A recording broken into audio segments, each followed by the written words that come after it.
하나님이 양치기 다윗을 이스라엘의 주권자 삼아 주신 것이 다윗에게 복이지요. 하나님을 알지 못하던 우리를 하나님의 자녀 삼으시고 교회로 불러주신 것이 우리에게 복인 줄 믿습니다. 하나님이 시골뜨기 양치기 다윗을 왕으로 세우신 이유가 어디 있었느냐? 사도행전 13장 22절에 보면 내가 이새의 아들 다윗을 만나니 내 마음에 맞는 사람이라, 내 뜻을 다 이루리라. 하나님은 자기 마음에 맞는 사람을 들어 쓰시고 마음에 맞는 사람을 통하여 뜻을 이루시고 마음에 맞는 사람에게 복을 주시는 줄 믿으시기를 바랍니다. 본문 9절에 내가 가는 모든 곳에서 내가 너와 함께 있어. 다윗이 가는 곳마다 하나님 늘 함께 있어. 하나님이 다윗과 함께 하신 이유가 뭐냐? 사무엘라 오늘 이 7장을 통해서 보면 자신이 왕이 되어가지고 나라가 안정이 됐어요. 백양목으로 궁을 지었습니다. 당시에 백양목은 집 짓는 데 가장 좋은 재료지요. 왕이 되어서 백양목으로 집을 짓고 나니까 하나님의 법궤가 휘장 가운데 성막 가운데 있는 것을 보고 가슴이 아파요. 나는 백양목 궁을 지어놓고 이렇게 살고 있는데 하나님의 법궤가 저렇게 초라하게 휘장 가운데 있으니 하나님의 성전을 지어야 되겠다, 그렇게 생각을 하고 나단 선자에게 묻지요. 오늘날로 말하면 목사에게 질문을 합니다. 선지자님, 내가 하나님의 성전을 건축하면 안 될까요? 하나님이 왕과 함께 하시니 왕이 하고 싶은 대로 하세요. 그래서 건축하려고 준비를 하고 있는데 하나님의 말씀이 나단 선자에게 임합니다. 다윗은 성전 건축하는 데는 합당치 않다, 안 된다. 왜냐하면 전쟁을 많이 치르다 보니까 전쟁터에서 수많은 사람이 피를 흘렸어요. 물론 그 당시에 전쟁은 정당한 것이라고 볼 수가 있기 때문에 괜찮지만은 하나님의 성전을 짓는 데는 합당치 않다는 겁니다. 그러니까 다윗이 아무리 짓고 싶어도 하나님이 노하니까 성전 건축을 못하고 준비를 거의 다 갖춰놓고 아들 솔로몬에게 유언을 하고 아들 솔로몬이 그 성전을 건축해서 하나님께 바치고 복을 받게 되잖아요. 그런데 하나님께서 다윗에게 네가 나를 위하여 집을 짓겠느냐? 내가 너를 위하여 집을 지어주마. 다윗이 성전 건축하려고 했을 때 그 마음을 하나님이 받으신 줄 믿습니다. 여러분, 오늘 우리가 다윗 같은 아름다운 마음을 가지면, 복받을 마음을 가지면 하나님 우리에게 복을 주세요. 다윗이 하나님을 얼마나 사랑하는지 하나님의 성전을 건축해서 집을 지으려고 했는데 하나님은 다윗에게 허락하지는 않았지만 그 마음을 받으시고 그에게 내가 너를 위하여 집을 짓고 내가 너를 위하여 집을 짓고 세영교회 성도들을 위하여 하나님이 집을 지어주는 역사가 일어나기를 주님의 이름으로 축원합니다. 그러면 다윗이 아름다운 마음을 받으시고 하나님이 복을 주시는데 어떤 복을 주시느냐? 첫째는 이름을 위대하게 만들어 주리라. 자, 9절 말씀을 다 같이 한번 읽으시겠습니다. 9절 말씀 봅니다. 내가 가는 모든 곳에서 내가 너와 함께 있어 내 모든 원수를 내 앞에서 멸하였은즉 땅에서 위대한 자들의 이름같이 내 이름을 위대하게 만들어 주리라. 할렐루야. 하나님은 외모보다 중심을 보시고 행동보다 마음을 먼저 보십니다. 우리도 다윗같이 하나님을 사랑하고 복받을 마음을 갖는 것이 굉장히 중요해요. 하나님을 사랑하시기를 바랍니다. 하나님은 우리가 하나님을 사랑하는지 안 사랑하는지를 우리 마음속을 깨뜨려 보세요. 하나님을 더 사랑하는지 세상을 더 사랑하는지, 돈을 더 사랑하는지 하나님을 더 사랑하는지, 사람을 더 사랑하는지 하나님을 더 사랑하는지 아세요? 우리가 순서는 먼저 하나님 사랑하고 사람을 사랑하시기 바랍니다. 하나님을 기쁘게 드리니까 13절에 보면 영원히 견고하게 하리라. 하나님께서 다윗에게 주신 복이 그의 이름을 위대하게 존귀하게 만들어 주시겠다고 약속했고 존귀하게 만들어 주셨어요. 여러분, 아무리 세상의 재물보다가 더 중요한 것이 이름이 창대해지는 거예요. 이름이 존귀해지는 거예요. 다윗은 지금부터 3000년 전의 사람인데 그의 이름을 모르는 사람이 거의 없지요. 예수 믿는 사람이라면 주일 학생들까지 다윗을 다 알아요. 예수 믿지 않는 사람도 다윗이 누군지 성경에 나오는 인물이라는 것을 알고 골리앗 장군 쳐부수은 것, 그 정도는 알고 있단 말이죠. 성경의 인물을 손꼽으라 하면 아브라함이나 요셉이나 모세, 바울, 다윗을 손꼽을 수 있는데 전 세계적으로 데이빗이라고 하는 이름을 가진 사람이 굉장히 많습니다. 다윗의 이름 뜻이 뭐냐 하면 사랑스러운 자라는 뜻입니다. 다윗은 누구보다도 하나님을 많이 사랑하고 하나님의 사랑 많이 받았고 사람을 많이 사랑하고 사람들의 사랑을 받은 사람이 다윗인데, 우리 세뇌 모든 성도들도 사랑받을 일을 할 수 있기를 주님의 이름으로 축원합니다. 다윗이라는 이름이 성경에 얼마나 나오느냐? 700여 번 나와요. 얼마 나온다고요? 700여 번. 하나님이 그의 이름을 창대하게 존귀하게 그의 이름을 위대하게 만들어 주리라 했고, 지금 세계적으로 다윗의 이름을 모르는 사람이 없을 만큼 다윗의 위대한 그의 이름을 위대하게 만들어 주신 거예요. 오늘 하나님이 이 다윗에게 약속하신 말씀이 9절에 나오는데 이름이 위대하리라, 위대하게 해준다. 위대하게 해준다는 말은 사람들로부터 존경받는 사람, 소중히 여김을 받는 사람, 귀한 존재를 만들어 주겠다, 그 말이에요. 그러면 아무리 권력 있고 돈 있어도 사람 앞에 멸시당하는 사람이 있어요. 구두쇠 같은 사람들은 지금은 멸시를 받는데, 다윗은 많은 사람에게 위대한 사람이 됐는데 인물이 잘났기 때문에 재능이 있어가지고 권력이 있기 때문에가 아니고 다윗이 누구보다도 하나님을 존귀 여기는 사람인 줄 믿습니다. 여러분도 이름이 존귀되기를 원하시거들랑 하나님을 존중히 여기시기를 바랍니다. 사무엘하 2장, 사무엘 하 2장 30절에 보면 나를 존중히 여기는 자를 내가 존중히 여기고 나를 경멸히 여기는 자를 내가 경멸하리라.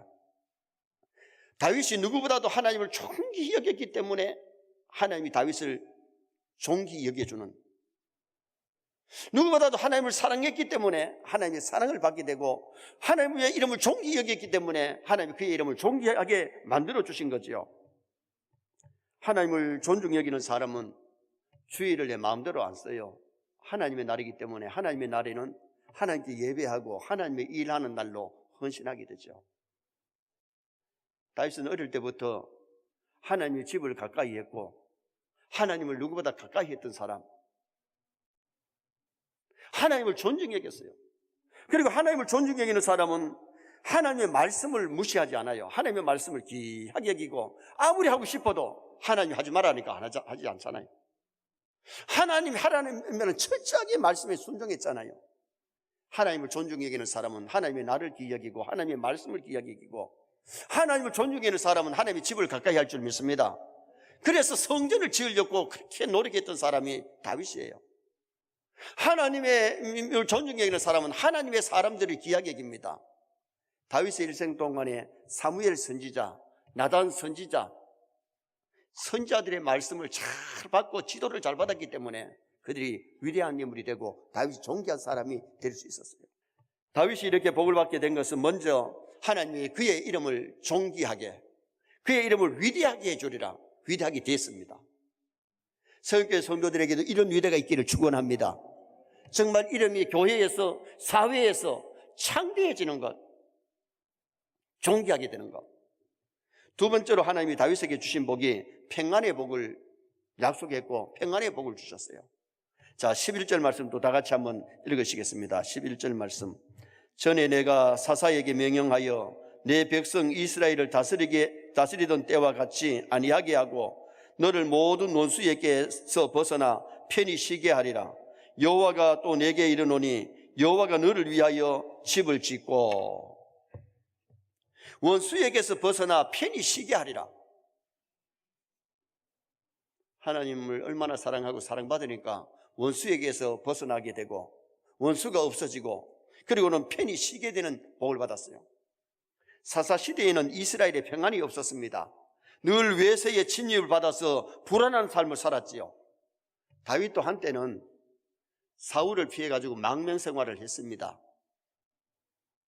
그러나 다윗이 하나님의 마음에 쏙 드는 일을 하고 성전 건축하고자 했을 때에 집을 짓게 주겠다고 하시면서 평안의 복을 주시는 그 모습이 나타나죠. 다윗이 사울의 망명생활을 할 때도 신앙 고백은 그렇습니다. 내가 사망의 음침한 골짜기로 다닐지라도 해를 두려워하지 않을 것은 주께서 나와 함께 하심이라. 하나님이 함께 하시기 때문에 사망의 음침한 골짜기로 다닐지라도 해를 두려워하지 않았던 것은 하나님이 함께 하시기 때문에 그에게는 평안이 있었다는 거죠. 하나님이 함께 하시면 어떤 환경 속에서도 평안이 임하는데 마음의 평안, 가정의 평안, 교회의 평안, 국가의 평안이 임할 줄 믿습니다. 폭풍 만난 배 탔어도 미소해.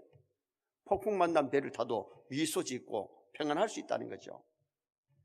역기야 22장에 보면 하나님이 다윗에게 성전 건축 허락하지 않는 이유가 전쟁에서 피를 많이 흘렸기 때문에, 그러나 하나님의 집을 건축하려고 하는 그 마음을 받으시고 하나님이 그 집을 지어주게 되는 그런 역사가 일어나게 되는데, 그때에 먼저 뭘 주느냐? 마음의 기쁨을 줬어요.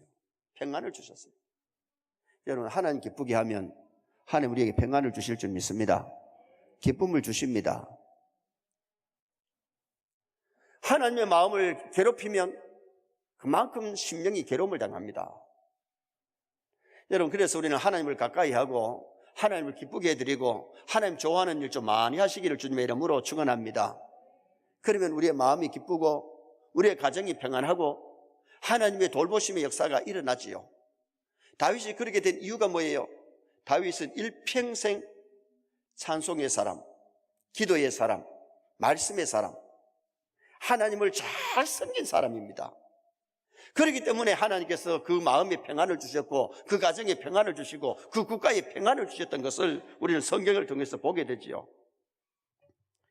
사울같이 하나님을 노엽게 하면 사울이 어떻게 됩니까? 하나님을 거역하고 하나님을 업신여기고 불순종하니까 귀신이 들려가지고 야로하게 되고,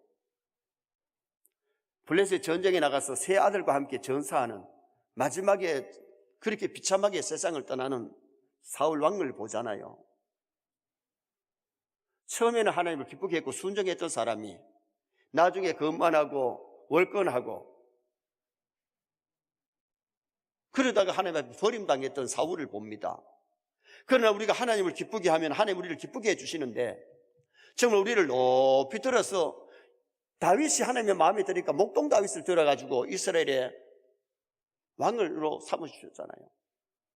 썩어 떨어질 세상의 별 따는데도 그렇게 사람들이 노력한다면 우리가 하늘의 별을 따기 위해서 복음 전하고 하늘의 별을 따기 위해서 하나님 앞에 충성 봉사하다가 주님 앞에 서시면 기쁠 줄 믿습니다.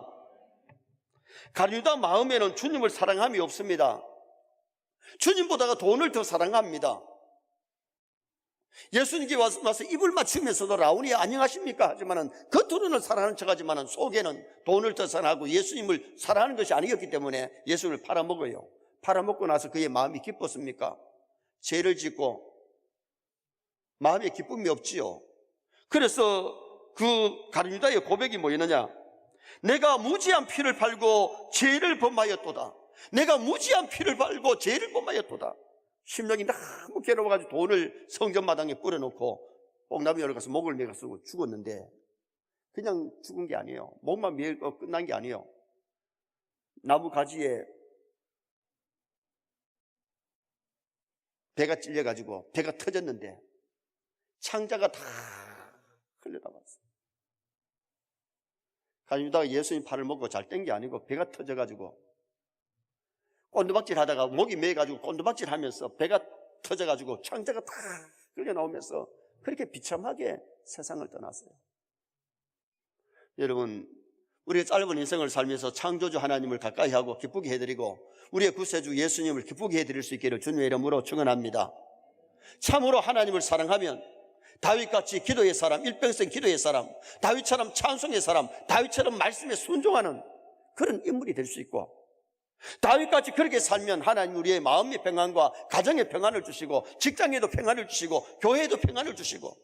하도 안 해가지고 아멘이 안 되잖아요. 정말 여러분의 마음에 지금 평안이 있습니까?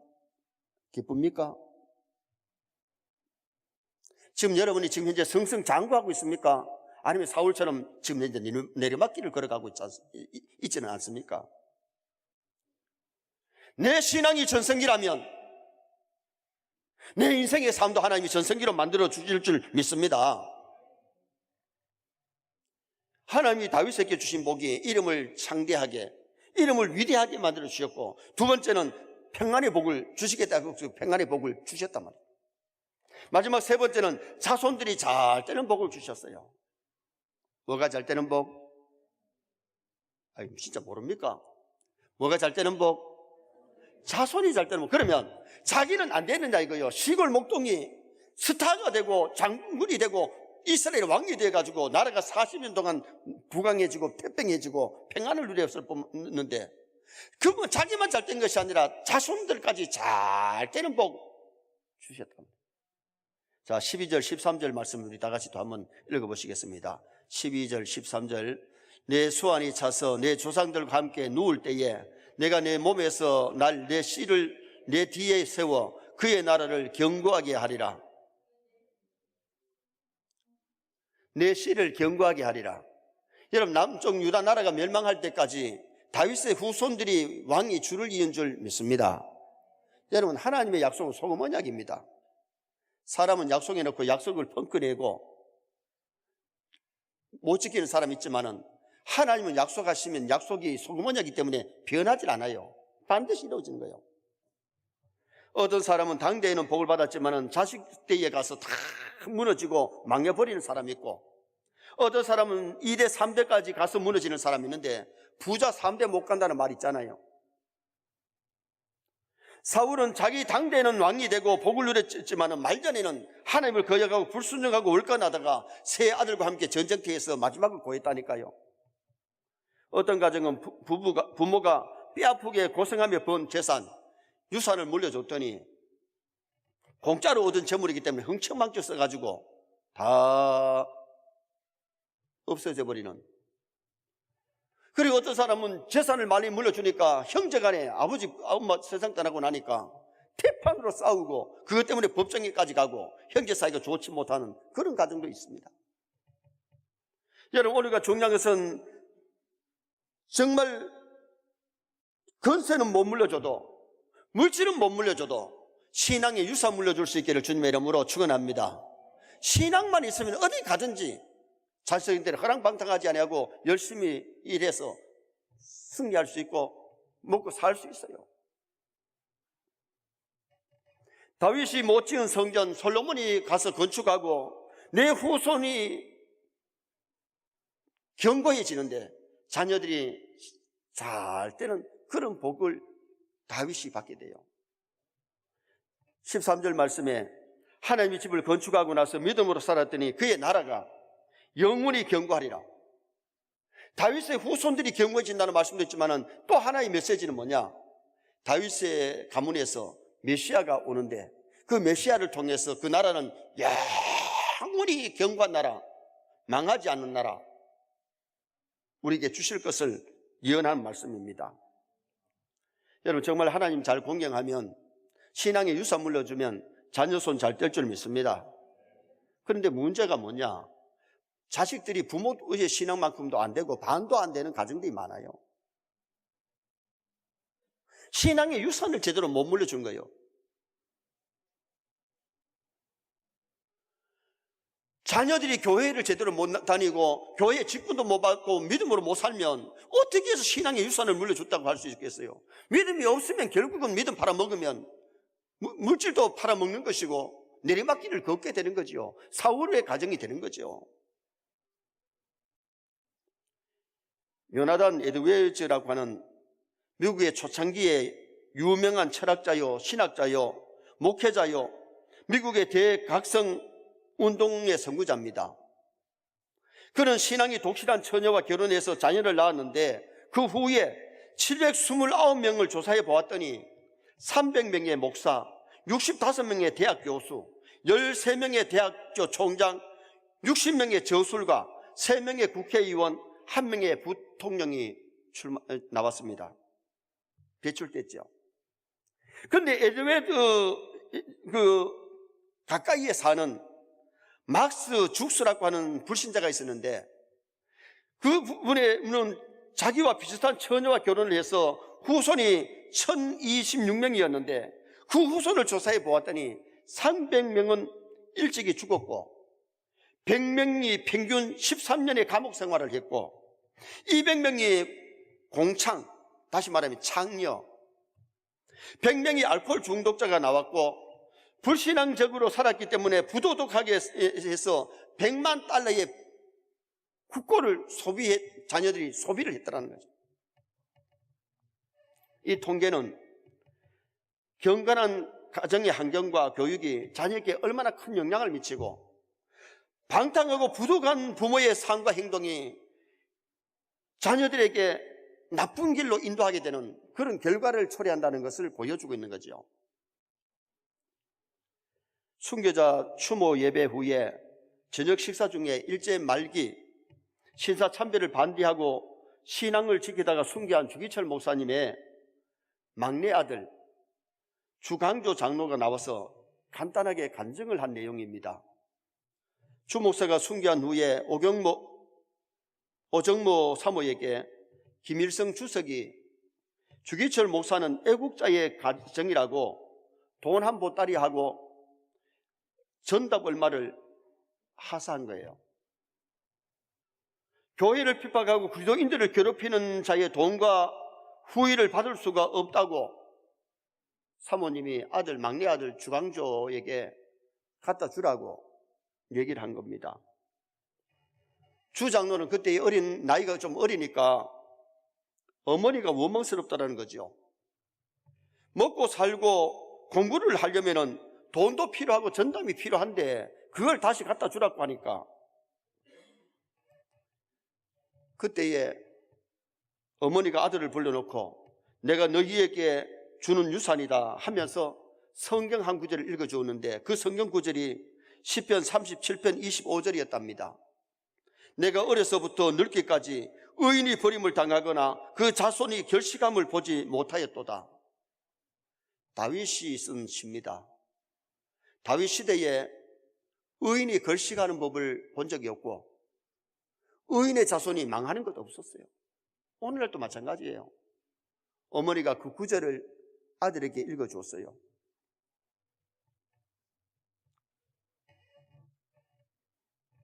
다윗 왕도 의인이 버림을 당하는 것을 보지 못했다면 오늘 우리도 의인이 버림을 당하거나 의인의 자손이 걸식하는 것을 못 봐요. 하나님 믿음으로 산 자손들 잘 되게 하실 줄 믿습니다. 믿음으로 살면, 말씀대로 살면 하나님께서 우리를 귀하게 아름답게 보시고 아름답게 사용하시는 역사가 일어납니다. 주강조 장로님이 일사후퇴 때에 월남하여서 어렵게 대학을 졸업하고 사업을 해서 크게 성공해가지고 그때의 영락교회의 장로님이셨고 국동방송의 부사장으로 섬길 때였는데 장로의 신학대학교와 다른 신학교에 장학금을 많이 해서 후배들을 양육했고 주 장로는 이제야 어머님을 이해하고 어머니의 유산이 최고의 유산인 것을 그가 고백했다는 거예요.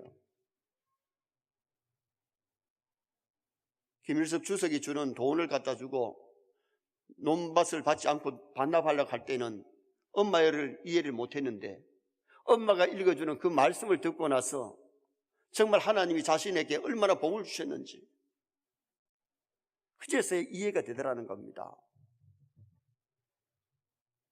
믿음이 없으면 자녀들에게 유산 많이 물려주는 거, 물질 유산 많이 물려주는 게 그게 귀한 건 줄 아는데 진짜 믿음 있는 사람은 신앙의 유산 물려줄 줄 믿습니다. 그래야 후손들이 잘 되는 역사가 일어납니다.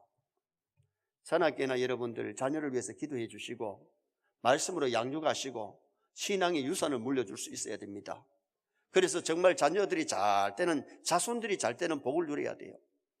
결론을 짓습니다. 하나님이 다윗의 아름다운 마음을 받으시고 주신 복이 뭐였느냐? 이름을 참 위대하게 아름답게 해주셨습니다. 평안의 복을 주셨고 자녀손이 잘 때는 복을 주셨는데, 우리도 아름다운 마음 가지고 하나님 앞에 영광을 돌리고 이런 귀한 복을 누리시기를 주님의 이름으로 축원합니다.